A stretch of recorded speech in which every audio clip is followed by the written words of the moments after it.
차가운 대리석이 무릎을 파고들었다. 거대한 통유리창 너머로 해송해온 본가 저택을 집어삼킬 듯한 폭우가 쏟아지고 있었다. 임신 4개월 차에 접어든 나의 배는 아직 겉으로 크게 티가 나지 않았지만 뱃속의 아이는 이 얼어붙을 듯한 긴장감을 느끼는 듯 미세하게 요동쳤다. 나는 떨리는 두 손으로 얇은 종이 한 장을 허공에 들어올렸다. 그것은 내가 지난 1년간 밤잠을 줄여가며 피를 토하는 심정으로 취득한 해운물류관리사 자격증이었다. 이 종이 한 장이면 갯벌에서 굴을 캐다 고아로 자란 내 천안 출신을 조금이나마 덮을 수 있을 줄 알았다.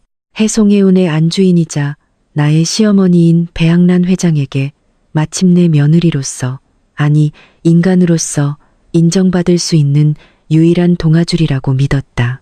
배 회장은 최고급 진주 목걸이를 매만지며 나를 내려다보았다. 그녀의 발끝에서 풍기는 값비싼 향수 냄새는 내가 평생을 맡아온 바다의 비린내를 철저히 조롱하는 듯했다. 그녀는 바다에서 막대한 부를 일구었으면서도 바다의 냄새를 세상에서 가장 혐오하는 모순적인 여자였다. 배 회장의 붉은 입술이 호선을 그리며 비틀렸다. 그녀는 우아한 손짓으로 내가 내민 자격증을 낚아챘다. 그리고는 단 한 번의 망설임도 없이 그것을 반으로 다시 네 조각으로 찢어버렸다. 찢겨나간 종이 조각들이 내 얼굴을 때리고 대리석 바닥 위로 처참하게 흩어졌다. 나는 숨을 들이켰지만 아무런 말도 할 수 없었다. 배 회장은 곧바로 옆에 서 있던 비서에게 손짓했고 두꺼운 장부 하나가 내 무릎 앞을 향해 거칠게 내던져졌다. 그것은 해송해운 제2물류창고의 재고관리 대장이었다. 배 회장의 목소리는 얼음장처럼 차갑고 날카로웠다. 그녀는 나를 향해 네가 비물류창고의 냉동 시스템을 고의로 차단했다고 말했다. 그로 인해 50억 원에 달하는 최고급 수출용 전복 물량이 전부 폐기 처분될 위기에 처했다는 것이었다. 나는 너무나도 억울하고 기가 막혀서 고개를 저었다. 어머니, 저는 그 창고 근처에는 얼씬도 하지 않았습니다. 라고 나는 울부짖었다. 하지만 배 회장은 내 말을 들은 척도 하지 않았다. 그녀는 서늘한 눈빛으로 나를 쏘아보며 말했다. 갯벌에서 뒹굴던 쓰레기는 아무리 씻겨놔도 결국 진흙 냄새를 풍기기 마련이지. 네 천박한 피가 우리 해송의 물을 흐리는 것을 더는 두고 볼 수 없구나. 나는 절망적인 심정으로 곁에 서 있는 남편 강민우 전무를 올려다보았다. 그는 해송해운의 후계자였지만 어머니의 그림자 아래서 단 한 번도 자신의 목소리를 내본 적 없는 나약한 남자였다. 나는 그의 바짓단을 부여잡고 애원했다. 여보, 당신은 알잖아요. 내가 그런 짓을 할 리가 없다는 걸 당신은 알잖아요. 나는 떨리는 목소리로 그에게 나의 임신 사실을 고백했다. 내 뱃속에 당신의 아이가 있어요. 이제 4개월이에요. 제발 우리 아이를 봐서라도 어머니께 말씀 좀 드려주세요. 그 순간 나는 민우의 눈동자가 흔들리는 것을 보았다. 하지만 그 흔들림은 연민이나 부성애가 아니었다. 그것은 철저한 공포와 혐오였다. 민우는 내 손을 거칠게 뿌리치며 뒤로 물러섰다. 그는 어머니의 눈치를 한번 살피더니 이내 차가운 목소리로 내게 말했다. 그 천박한 피가 내 아이일 리가 없어. 설령 내 핏줄이라 해도 너 같은 여자의 몸에서 태어날 아이라면 우리 가문에 먹칠만 할 뿐이야. 그의 말은 예리한 비수가 되어 내 심장을 난도질했다. 어머니의 말씀이 맞아. 너는 처음부터 우리와 어울리지 않는 부류였어. 민우의 그 한마디는 나의 모든 세계를 무너뜨렸다. 배 회장은 경호원들을 불렀다.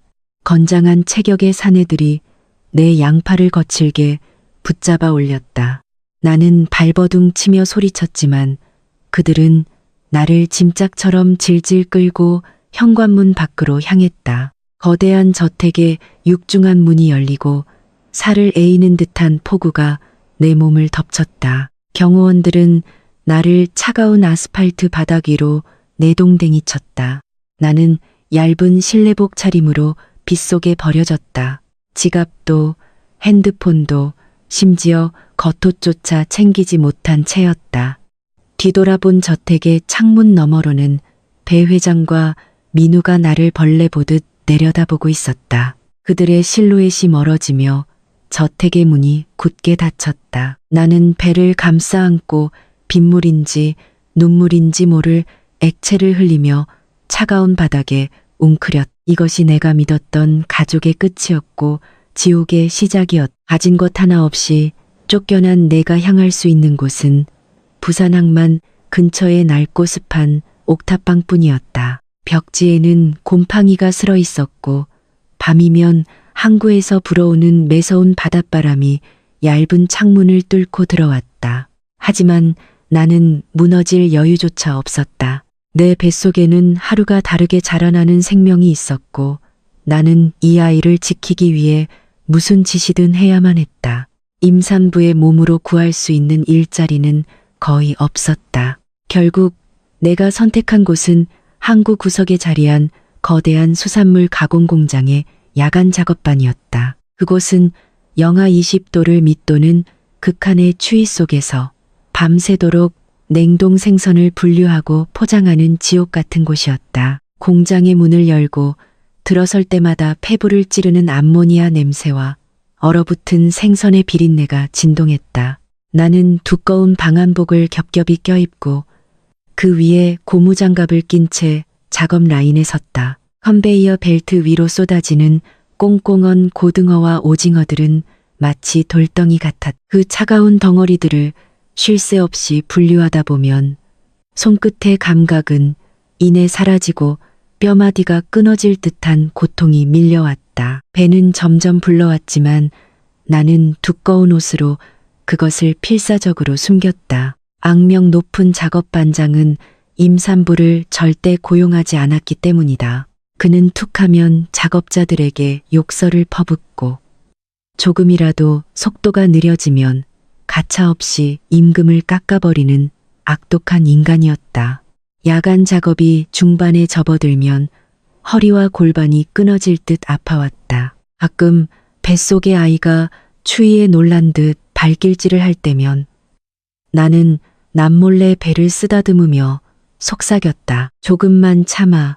엄마가 다 견뎌낼게. 나와 함께 일하는 나이든 아주머니들은 나의 처지를 짐작하고 있었다. 반장의 눈을 피해 내 몫의 물량을 슬쩍 덜어주기도 하고 쉬는 시간이면 보온병에 담아온 따뜻한 믹스 커피를 내 손에 쥐어주기도 했다. 이 차가운 냉동 창고 밑바닥에서 나는 비로소 진짜 사람들의 온기를 배우고 있었다. 하지만 육체적 한계는 매일 밤 나를 벼랑 끝으로 몰아세웠다. 발가락은 동상에 걸려 감각이 없어진 지 오래였고 무거운 상자를 나를 때마다 하혈을 할까봐 두려움에 떨어야 했다. 그럼에도 나는 멈출 수 없었다.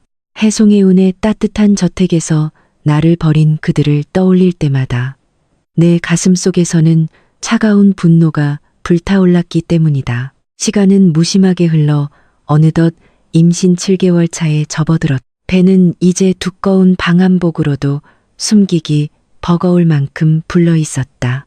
그날 밤 작업반장은 나를 유심히 쳐다보더니 평소와 다른 지시를 내렸다. 그는 나에게 공장 지하에 있는 구해운 노동조합의 문서 보관실을 청소하라고 명령했다. 그곳은 수십 년간 아무도 출입하지 않아 먼지와 곰팡이로 가득 찬 냉동 창고보다 더 으스스하고 습한 지하 공간이었다. 나는 무거운 빗자루와 걸레를 들고 가파른 철제 계단을 조심스럽게 내려갔다. 지하 보관실에 무거운 철문을 열자 퀴퀴한 종이 냄새와 썩어가는 나무 냄새가 훅 끼쳐왔다. 나는 부른 배를 안고 조심스럽게 바닥의 먼지를 쓸어내기 시작했다. 구석에 쌓인 거미줄을 걷어내려 까치발을 드는 순간 나의 어깨가 캐비닛 모서리에 부딪혔다. 그 충격으로 맨 위에 놓여있던 낡은 종이 상자 하나가 중심을 잃고 내 발밑으로 쏟아져 내렸다. 쏟아진 상자 안에서는 누렇게 바랜 서류 뭉치들이 흩어져 나왔다. 그것들은 20년 전의 해양사고 기록지들이었다. 나는 무심코 서류들을 주워 담으려다 유독 두꺼운 검은색 파일 하나에 시선이 멈췄다. 파일의 겉면에는 붉은색 도장으로 인류해운 여객선 침몰사고 극비 문서라고 적혀 있었다. 인류해운, 대한민국 해운업계를 장악하고 있는 거대한 물류제국이자 해송해운조차 감히 범접할 수 없는 절대적인 권력을 가진 기업이었다. 종이들은 습기를 먹어 눅눅했고 20년 전 남해안에서 발생한 대형 여객선 침몰 사고의 사망자 및 실종자 명단이 담겨 있었다. 그리고 어느 한 페이지에 첨부된 빛바랜 출생 증명서 사본을 발견한 순간 내 심장은 멎을 듯이 덜컹거렸다. 나의 이름, 나의 생일, 고아원에서 원장 수녀님이 내 베넷 저고리에 적혀 있었다며 알려준 그 정확한 날짜와 시간이었다. 나는 숨을 헐떡이며 그 옆에 적힌 부모의 란을 확인했다. 어머니의 이름, 진수아. 그녀는 바로 인류해운 컨소시엄의 절대 권력자 진학수 회장이 20년 전 잃어버렸다고 알려진 가출한 외동딸이었다. 머릿속이 하얗게 비워졌다. 내가 갯벌에서 주워온 고아라며 평생을 멸시받고 짓밟았던 내가 대한민국 최고 재벌가의 유일한 핏줄이라고? 배양난 회장이 그토록 혐오하던 천박한 피가 사실은 그녀가 평생을 바쳐도 닿을 수 없는 가장 높은 곳에 피었다는 말인가. 믿을 수 없는 진실이 거대한 해일처럼 나를 덮쳐왔다. 그 엄청난 충격과 감정의 소용돌이가 내 몸의 한계를 끊어버린 것일까. 갑자기 아랫배를 찢어놓을 듯한 극심한 고통이 밀려왔다. 나는 비명을 지르며 차가운 시멘트 바닥에 쓰러졌다. 아직 달을 채우려면 2달이나 남았는데 양수가 터져버린 것이다. 다리 사이로 뜨거운 액체가 흘러내리는 것이 느껴졌다. 안 돼, 아직 안 돼. 나는 배를 부여잡고 바닥을 기어 철문 쪽으로 향했다. 나는 피가 나도록 철문을 두드렸지만 바깥쪽에서 굳게 잠긴 오래된 철문은 꿈쩍도 하지 않았다. 지하의 냉기가 내 몸의 온기를 빠르게 앗아가고 고통은 파도처럼 밀려와 내 숨통을 조였. 같은 시각 공장 밖에 거센 비바람을 뚫고 검은색 최고급 세단 한 대가 미끄러지듯 항구에 멈춰섰다. 인류해운 컨소시엄의 진학수 회장이 부산 신항만 부지 시찰을 위해 예고 없이 방문한 것이었다. 지하 보관실에 갇힌 나의 숨통이 서서히 끊어지고 있는 그 순간 나의 진짜 핏줄이 내 머리 위를 걷고 있었. 천장 너머로 울리는 묵직한 발걸음 소리는 거대한 위압감을 품고 있었다. 시야의 가장자리부터 검은 장막이 드리워지기 시작했. 이대로 죽을 수는 없었다. 내 부모가 누구인지도 모른 채 밑바닥 인생을 전전하며 살아온 억울한 세월을 이 지하실에서 끝낼 수는 없었다. 머리 위에서는 공장장의 떨리는 목소리가 들려오고 있었다. 회장님, 이곳은 폐쇄된 구역이라 굳이 둘러보실 필요가 없습니다. 나를 이 지옥에 가두고 내 모든 것을 빼앗으려 했던 그 악마 같은 자가 지금 진학수 회장 앞에서는 벌벌 떨고 있는 것이다. 진학수 회장의 낮고 서늘한 목소리가 콘크리트 두께를 뚫고 내 귓가에 닿았다. 내가 내 공장을 둘러보는데 내 놈의 허락이 필요한가? 나는 남은 모든 생명력을 쥐어짜 내어 곁에 있던 쇠파이프를 들어올렸. 그리고 내 머리 위를 지나는 굵은 배수관을 향해 온 힘을 다해 내리쳤. 깡, 깡, 2번, 3번 파이프를 내리친 순간 내 팔은 완전히 힘을 잃고 바닥으로 툭 떨어졌. 그 순간 위쪽에서 들려오던 모든 소음이 일제히 멈췄. 방금 그 소리 뭐지? 당장 저 문 열어. 진학수 회장의 명령이 떨어졌다.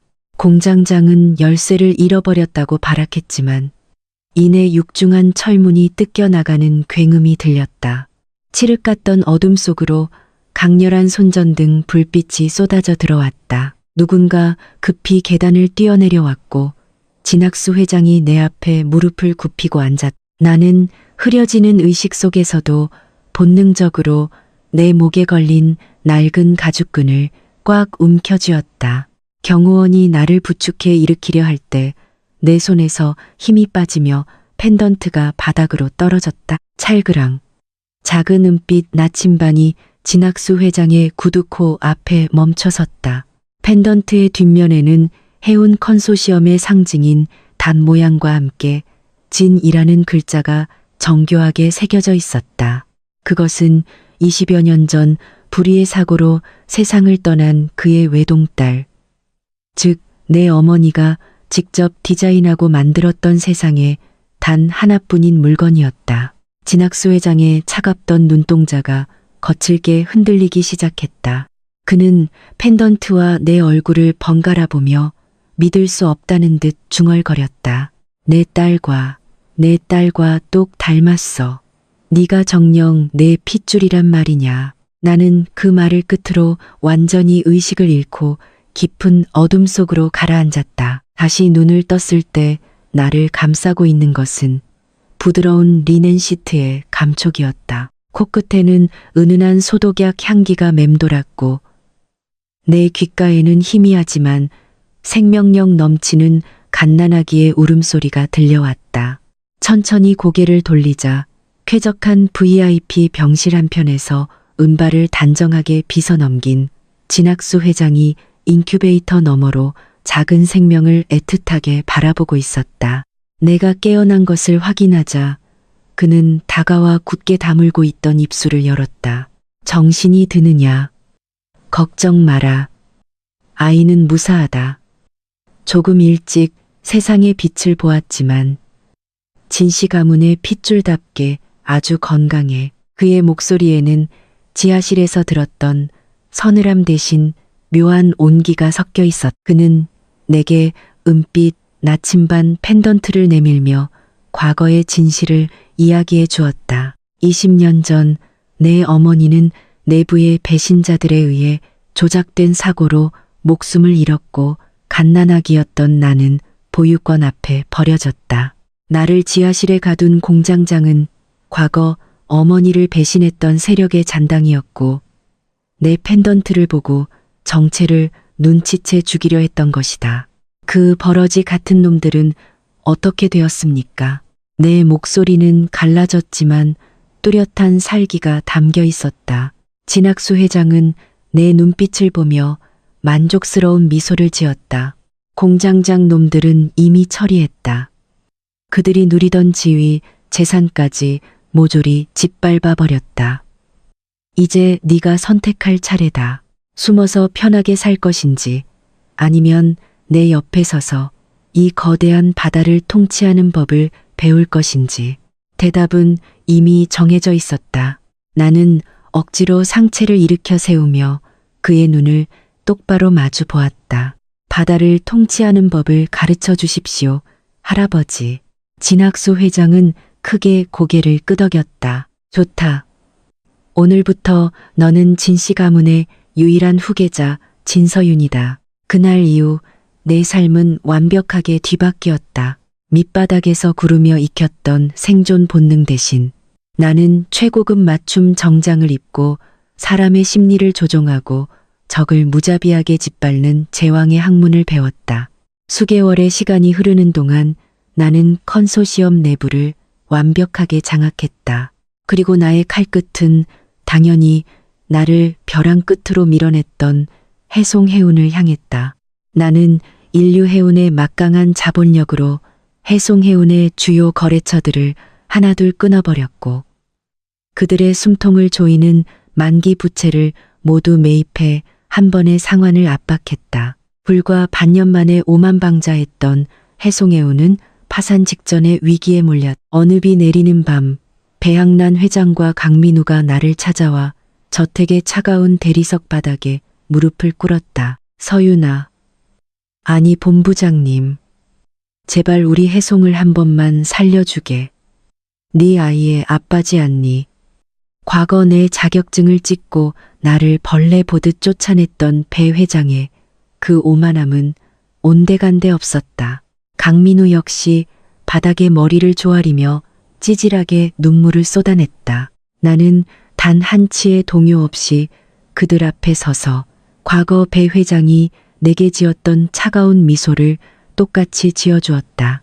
어머니 갯벌에서 뒹굴던 쓰레기가 풍기는 진흙 냄새가 어떠신가요?